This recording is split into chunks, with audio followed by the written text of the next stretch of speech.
सिंध जे मुस्तक़बिल सिंध जा अवाम आहिनि. आऊं तो कुझु बि न आहे. असां अवाम जा नौकर आहियां, अवाम जा खिदमत देने वाला.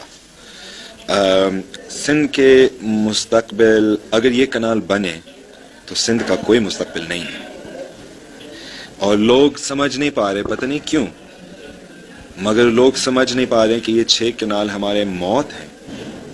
और मैं, ये कोई एग्जैजरेशन नहीं है, ये मैं हकीकी बात कह रहा हूँ. सिंधु दरिया हमारे शनाख्त है, हमारे पहचान है, हमारी जान है. जितना भी इस घर को देखें ये दरिया सिंध की दौलत की वजह से है, इन्हीं मेहरबान दरिया सिंध की मेहरबानी की वजह से है. जो खाना हम खाएंगे वो दरिया सिंध की मेहरबानी की वजह से है.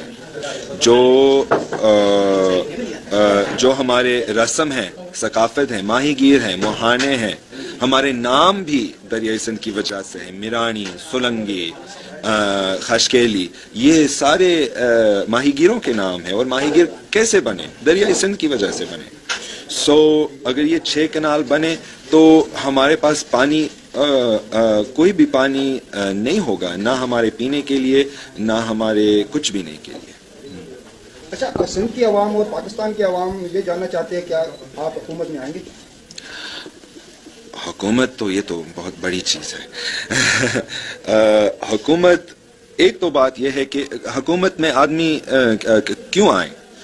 इनके अपने गरूर के लिए. जो भी हमारे सियासतदान हैं, मुझे लगता है कि उनमें से कोई एक भी नहीं है जो कि अवाम को रिप्रेजेंट करने के लिए बैठे हैं. वो सब इनके अपने गरूर के लिए बैठे हैं कि देखो मैं कहाँ तक पहुँचा हूँ और मैं कितना कमा रहा हूँ. और मैं इस तरह के पॉलिटिक्स में यकीन नहीं रखता हूँ. अगर मैं हुकूमत में आऊँ, अगर अवाम के खिदमत के साथ और वोट के साथ मैं सियासत या हुकूमत में आऊँ, तो फिर मैं एक रिप्रेजेंटेटिव बनना चाहता हूँ. अब पाकिस्तान तो एक बहुत बड़ा मुल्क है, सिंध एक बहुत बड़ा और ख़ूबसूरत सूबा है जो कि मुझे अभी तक पूरा समझ नहीं आ रहा है. यानी मुझे लोगों से सीखना है.